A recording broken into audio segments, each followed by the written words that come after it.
হরে কৃষ্ণ কৃষ্ণ কৃষ্ণ হরে হরে হরে রাম রাম রাম হরে হরে।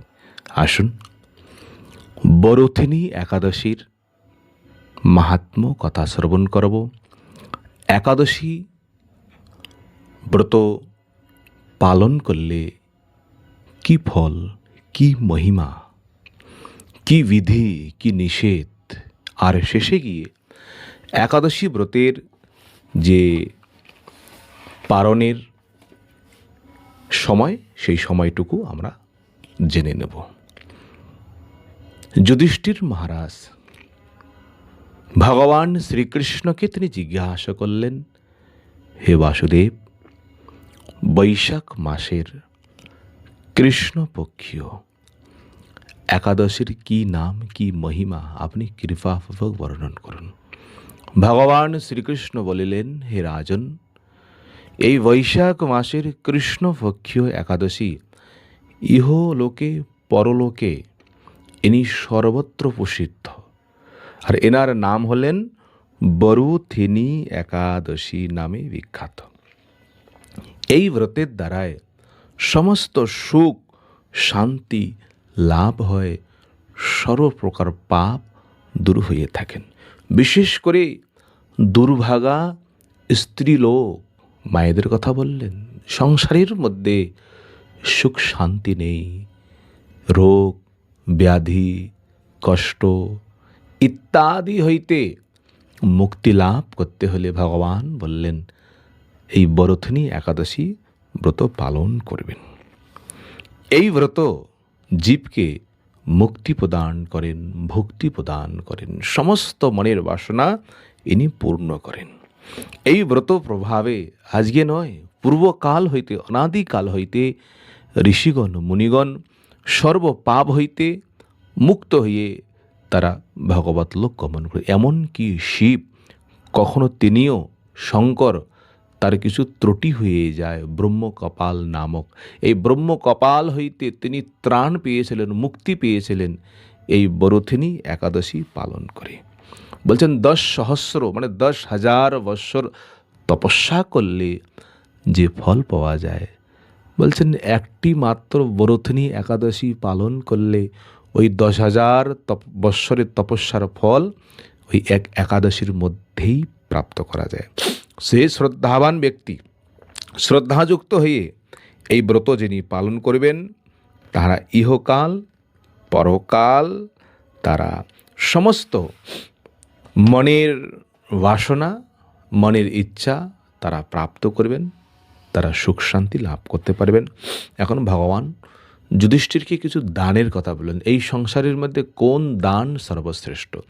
বলছেন অশ্বদান হইতে গজদান শ্রেষ্ঠ, আর গজদান হইতে ভূমিদান শ্রেষ্ঠ, আর ভূমিদান হইতে তিল দান শ্রেষ্ঠ, তিল দান হইতে স্বর্ণদান শ্রেষ্ঠ, আর এই স্বর্ণদান অপেক্ষা অন্নদান সর্বশ্রেষ্ঠ। তাহলে অন্নদান হইতে শ্রেষ্ঠ কোনো দানই এই জগতের মধ্যে আর হয় না। কেন? পিতৃগণ, দেবগণ, মনুষ্যগণ সকলেই কেবল এই অন্নের দ্বারাই প্রসন্ন হন, অন্নের দ্বারাই সন্তুষ্টি হন। তাহলে এই জন্য এখানে পণ্ডিতগণ বলেন, কি বলেন? বলছেন কন্যাদানকে অন্নদানের সমান বলা হয়। কন্যাদান মহাদান। স্বয়ং ভগবান তিনিও বলেছিলেন ধেনুদানকে অন্নদানের সমান, তিনিও বলেছেন। ধেনু মানে গোদান। পূর্বোক্ত সমস্ত দান হইতে বিদ্যাদান হলেন সর্বশ্রেষ্ঠ। বিদ্যা মানে জ্ঞান, যে জ্ঞানের দ্বারায়, বিদ্যার দ্বারায় ভগবত ভক্তি প্রাপ্ত করা যায়। এই বিদ্যা জাগতিক বিদ্যা নয়, যে বিদ্যার দ্বারায় মায়া হইতে, সংসার থেকে আমি মুক্তি লাভ করব, অজ্ঞান দূর হয়ে যায়। পারমার্থিক বিদ্যা যিনি দান করেন, এই দান হলেন সর্বশ্রেষ্ঠ দান। কিন্তু এই বরথিনী ব্রত পালন করিলে উক্ত বিদ্যাদানের সমান ফল হইয়া থাকে। পাপমতি যে সকল মনুষ্য, বলছেন কন্যার উপার্জিত ধনের দ্বারায় জীবন নির্বাহ করবেন না। এটা শাস্ত্রের মধ্যে এটা নিষেধ করছেন। বলছেন কেন? কোনো পিতা যদি কন্যার উপার্জিত ধনের দ্বারায় তারা জীবন নির্বাহ করেন, নিজের পরিবারকে পালন করেন, পোষণ করেন, বলছেন তাদের সমস্ত পুণ্য ক্ষয় হয়ে যায়। আর পুণ্য ক্ষয় হওয়া মানে নরকে গিয়ে বাস হয়ে যায়, নরক গতি হয়ে যায়। তাহলে এই জন্য ভগবান নিষেধ করছেন সদা সর্বদা তাহলে কন্যার ধন কখনো গ্রহণ করবেন না। এটা শাস্ত্রের নিয়ম। যে ব্যক্তি বিবিধ স্বর্ণ অলঙ্কার সহ কন্যা দান করেন, বলছেন তাহার পুণ্য সংখ্যা, তাহার যে কি পুণ্য, বলছেন চিত্রগুপ্ত তিনিও হিসাব করতে পারেন না। কন্যা দানের এত মহিমা।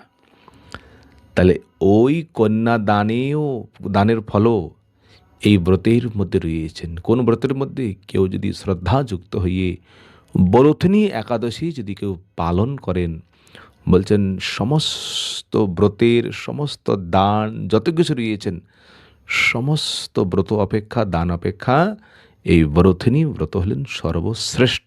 এই বরথনী ব্রত করলে সব কিছু আমরা লাভ করতে পারি, প্রাপ্ত করতে পারি। এখন কিছু বিধি নিষেধ বলছেন। একাদশী পালন করতে হলে, ব্রত করতে হলে দশমীর দিন থেকেই একটু হিসাব নিকাশ রাখতে হবে। তাহলে দশমীর দিনে আমাকে কি কি পরিত্যাগ করতে হবে, একাদশীর দিনে কি কি পরিত্যাগ করতে হবে, দ্বাদশীর দিনে কি পরিত্যাগ করতে হবে, ভগবান নিজেই বর্ণন করছেন। কি কি বর্ণন করছেন শুনুন। বলছেন দশমীর দিনে কাঁসার পাত্রে ভোজন করবেন না, আমিষ ভোজন করবেন না, মসুর ডাল, চনক মানে ছোলার ডাল, শাক, মধু, পরান্ন মানে অন্যের অন্ন, অন্যের গৃহে অবস্থান, দূরদেশে গমন, বলছেন একাদশীর দিন এটা নিষেধ করছেন। আর দ্বিভোজন মানে দশমীর দিনে দুবার ভোজন করতে নেই। মৈথুন ইত্যাদি দশমীর দিন এই 10টি কর্ম পরিত্যাগ করার কথা ভগবান শাস্ত্রে বলছেন। আর একাদশীর দিন কি কি পরিত্যাগ করতে হবে? কোনো জুয়া খেলা চলবে না, তাস, পাশা, লুডু ইত্যাদি যত কিছু হতে পারে। বলছেন তাম্বুল এও সেবন করা চলবে না। একাদশীর দিনে নিদ্রাও গমন করতে নেই। রাত্রি যদি সম্ভব হয় রাত্রি জাগরণ করে ভগবত নাম সংকীর্তন করবেন, বলছেন সেটা হলেন সব থেকে শ্রেষ্ঠ।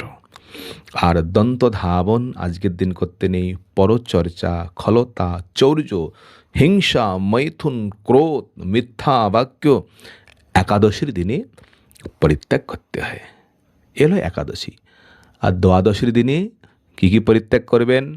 বলছেন কাঁসার পাত্রে দ্বাদশীর দিনে ভোজন করবেন না, আমিষ ভোজন করবেন না, সুরা, মধু, দ্বাদশীর দিনে, দশমীর দিনে তৈল ধারণ করবেন না।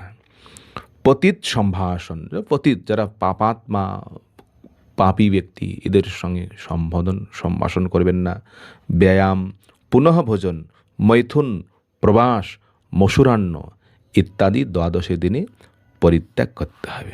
তাহলে ভগবান যুধিষ্ঠিরকেই তিনি উপদেশ করছেন, তাহলে হে রাজন, বিধি অনুসারে বরথনী ব্রত পালন পূর্বক রাত্রিকালে মধুসূদনের পূজা ও জাগরণ করিলে মানবগণ পূর্ব পাপ হইতে মুক্ত হইয়া পরমাগতি লাভ করেন।